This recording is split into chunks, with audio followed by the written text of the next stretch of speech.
வணக்கம். நான் உங்கள் அன்பான சயின்டிஃபிக் வேதிக் அஸ்ட்ராலஜர் அஸ்ட்ரோ அரண்ஜி பேசுகிறேன். நல்லது நினைப்போம், நல்லதே நடக்கும்.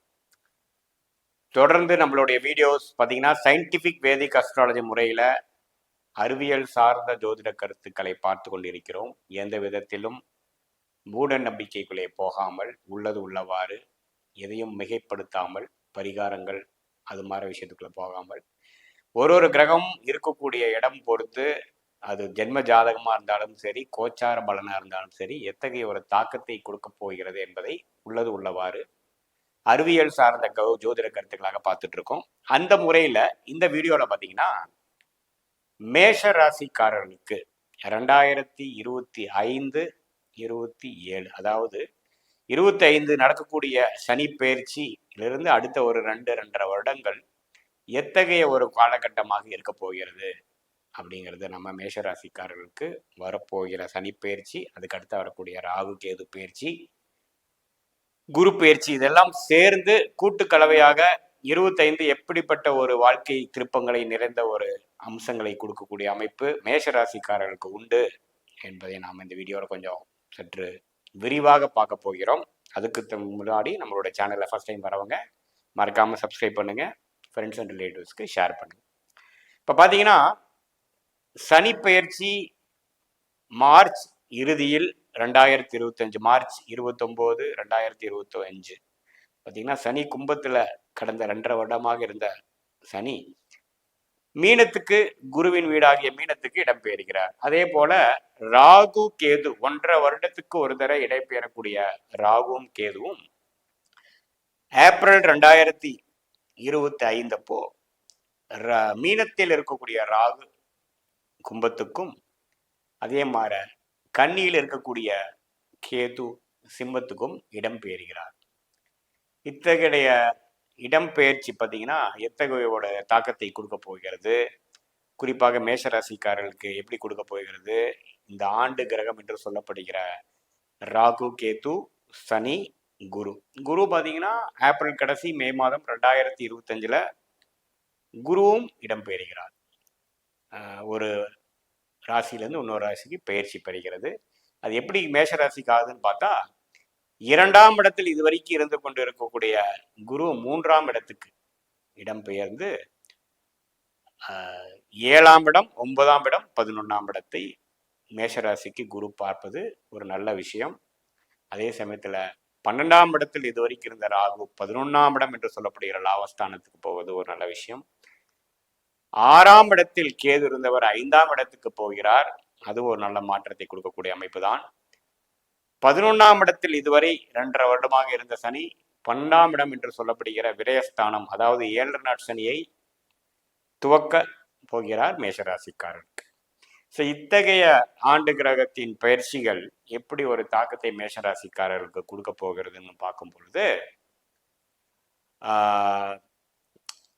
மெயினாக நம்ம முதல் பார்க்க வேண்டியது சனி. சனி வந்து இப்போ 11ஆம் இடத்துல இருக்கிறது ஓரளவுக்கு நல்ல ஒரு அம்சம்தான். பிரச்சனை இல்லாத ஒரு ஓய்வான லாபத்தை அணிவிக்கக்கூடிய ஒரு நல்ல ஒரு கோல்டன் டைம் இருந்து இப்போ 12ஆம் இடத்துக்கு போகும்பொழுது சில விரயங்கள், சுப முதலீடுகள், குடுக்கல் வாங்கல், வெளிநாடு வெளிமாநிலம் பிரயாணங்கள், கொஞ்சம் அடுத்த கட்ட நடவடிக்கை என்று சொல்லப்படுகிற வேலையில் இருக்கிறவங்களா இருந்தாலும் சரி, தொழில் பண்ணுறவங்களா இருந்தாலும் சரி, மாணவர்களாக இருந்தாலும் சரி, இல்லத்தரசிகளாக இருந்தாலும் சரி, அடுத்த சில வாழ்க்கைக்கு தேவையான சில விஷயத்தை செய்யக்கூடிய ஒரு அம்சத்தை கொடுக்கக்கூடிய ஒரு பயிற்சி தான் சனி 12ஆம் இடத்துக்கு.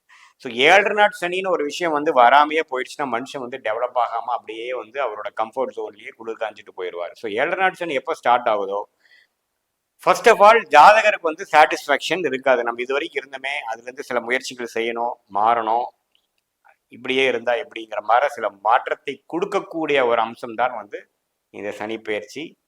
ஸோ விரயங்கள் பண்ணும்பொழுது சில லாஸ் ஆஃப் இன்கம், சில விஷயத்தை நோக்கி சில இன்வெஸ்ட்மெண்ட் பண்ணுறது, ஒரு ரிஸ்க் எடுத்து சிலது செயல்படுறது, அது மாதிரி சில விஷயங்கள்லாம் செய்யக்கூடிய அம்சங்கள் வந்து படிப்படியாக ஏப்ரல் 2025 வரக்கூடிய அமைப்பு இருக்கு. அதே சமயத்தில் ராகு அதே மாதம் 11ஆம் இடத்துக்கு வருவது பார்த்தீங்கன்னா அது ஒரு நல்ல பயிற்சி. 11ஆம் இடத்துக்கு ராகு வருவது ஓரளவுக்கு லாபத்தை நோக்கி ஒரு விஷயத்தை பெற வேண்டும் என்பதற்காக சில முயற்சிகள் செய்வது அதெல்லாம் கொடுக்கக்கூடியது. குறிப்பாக ராகு திசையே ஜாதகருக்கு நடக்குமாயின் ஒரு நல்ல முன்னேற்றத்தையும் நல்ல லாபத்தையும் நல்ல ப்ரோக்ரஸ் என்று சொல்லப்படுகிற வாழ்க்கையில மேம்படக்கூடிய விஷயங்களும் கண்டிப்பாக கொடுக்கும்.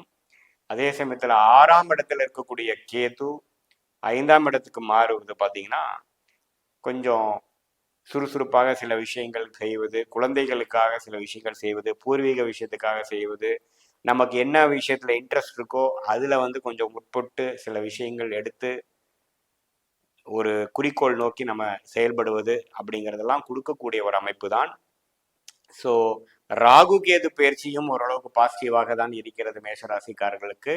அதே சமயத்தில் சனி அது நெகட்டிவா நம்ம 7 நாடு சனி வருதுங்கிறது பயப்பட வேண்டியதில்லை. 7 நாடு சனிங்கிற சனி வரும்பொழுது விரய சனியில அதிகமான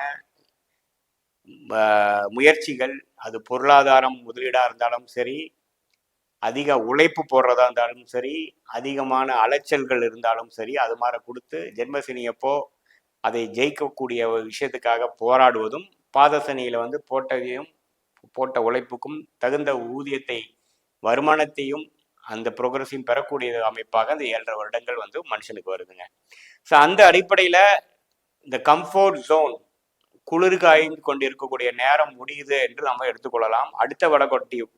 அடுத்த வாழ்க்கையில வரக்கூடிய ஒரு மேம்பாடுக்காகவும் டெவலப்மெண்ட்டுக்காகவும் அடுத்த படிநிலை பரிமாறும் டோட்டலாகவே நம்மளுடைய லைஃபோட ஸ்டேட்டஸ் மாறக்கூடிய அமைப்புக்கு வேணுங்கிற முயற்சிகள் எடுக்கக்கூடிய ஒரு உத்வேகத்தை கொடுக்கக்கூடிய ஒரு ரிஸ்க் அபிலிட்டியையும் ஒரு முயற்சி எடுக்கக்கூடிய மனநிலையும் சந்தர்ப்பத்தையும் கொடுக்கக்கூடிய அமைப்பு கொடுக்குதுங்கிறத நாம் எடுத்துக்கிறோம். அதே சமயத்துல குரு 3ஆம் இடத்துக்கு வாடுறது உண்மையே முயற்சிகள் அதிகமாகக்கூடிய அமைப்புகள், பேச்சு மூலமா, தகவல் தொடர்பு மூலமா, கான்டாக்ட்ஸ் மூலமா சில விஷயங்கள் கிடைக்கக்கூடிய அமைப்புகள், அதே சமயத்துல சில நண்பர்கள் மூலமாக பார்ட்னர்ஷிப் மூலமாக சில ஆதாயங்கள் செய்யக்கூடிய அமைப்புகள், 9ஆம் வீடை பார்ப்பதனால் சில பூர்வீக விஷயத்தினால கொஞ்சம் ஜெயிக்கக்கூடிய அமைப்புகள், லாபம் பெறுவதற்காக சில முயற்சிகள் செய்வதற்காக 11ஆம் வீட்டு பார்வையும் வேலை செய்கிறது. ஸோ கூட்டு விஷயமாக பார்க்கும் பொழுது ஒரு நல்ல அடுத்த நிலை டெவலப்மெண்ட் விஷயத்தை நோக்கி மேஷராசிக்காரர்கள் படிப்படியாக செயல்படுவதற்கு ஒரு உகந்த ஒரு பயிற்சியாகவும் ராகு கேது சனி குரு பயிற்சி வருகிறது. ஸோ இந்த கடந்த 2.5 வருடம் காலகட்டத்தில் நடந்த விஷயத்தை காட்டிலும் அடுத்து வரக்கூடிய 2.5 வருடங்கள் ஆக்ஷன் ஃபீல்டாகவும் டிராமாட்டிக்காகவும் உழைப்பு சார்ந்த விஷயமாகவும் அதிகமாக நாம் இத்தனை விஷயங்கள் நடந்ததுன்னு சொல்லக்கூடிய அதிகமான வாழ்க்கை சம்பவங்களாகவும் வரக்கூடிய ஒரு காலகட்டமாக மேஷராசிக்காரர்கள் அந்த காலத்தை கண்டிப்பாக எதிர்கொள்ளலாம். அதுக்கு தகுந்த மாதிரி விஷயங்களை இந்த 6 மாதம் இப்போ இருந்தே பார்த்தீங்கன்னா ஒரு 6 மாதத்தில் அதுக்கு தகுந்த மாதிரி சில பிளானிங், அதுக்கு மாதிரி சில செயல்பாடுகள்லாம் வரக்கூடிய அமைப்புகள் கட்டாயம் மேஷராசிக்காரர்களுக்கு உண்டு. அது மாணவ செல்வர்களாக இருந்தாலும் சரி, முதியோராக இருந்தாலும் சரி, வியாபாரம் செய்யக்கூடியவர்களாக இருந்தாலும் சரி, முதலீட்டாளர்களாக இருந்தாலும் சரி, எல்லாரும் ஒரு வழியாக அடுத்த வாழ்க்கையில் அடுத்த விஷயத்தை நோக்கி ஒரு குறிக்கோளை நோக்கி ஒரு படிநிலை மாறுவதற்காக ஒரு ஸ்டேட்டஸ் மாறுவதற்காக நம்ம எடுக்கக்கூடிய முயற்சிகள் திருவினையாக்கக்கூடிய ஒரு நேரமாக கண்டிப்பாக 2025, 26, 27 மேஷராசிக்காரர்களுக்கு இருக்குமே தவிர இது 7 நாடு சனி ஸ்டார்ட் ஆயிடுச்சு, நம்ம கோல்டன் டைம் முடிஞ்சிருச்சு, கம்ஃபோர்ட் ஜோன் முடிஞ்சதுங்கிறது இல்லை. இது ஒரு அடுத்த நிலை வாழ்க்கையில முன்னேற்றத்திற்கான ஒரு காலகட்டம் ஆரம்பமாகிவிட்டது, மணி ஓசை கேட்க ஆரம்பிவிட்டதுங்கிறதான் நம்ம எடுத்துக்கணும் என்பதுதான் உண்மை. இது ஒரு பொதுவான பலனையை தவிர உங்களுடைய ஜாதகத்தில் என்ன ஒரு தசாபுக்திகள் உங்களோட ஜென்ம ஜாதக பிரகாரம் அந்த தசாபுக்திகள் உங்கள் லக்னத்துக்கு எத்தகைய ஒரு தசாபுக்திகளாக இருக்கிறது பொறுத்து உண்மையே துல்லியமான பலன்களை நாம் கண்டிப்பாக பெறுவோம். மீண்டும் மற்றொரு காணொலியில் சந்திப்போம். நன்றி, வணக்கம்.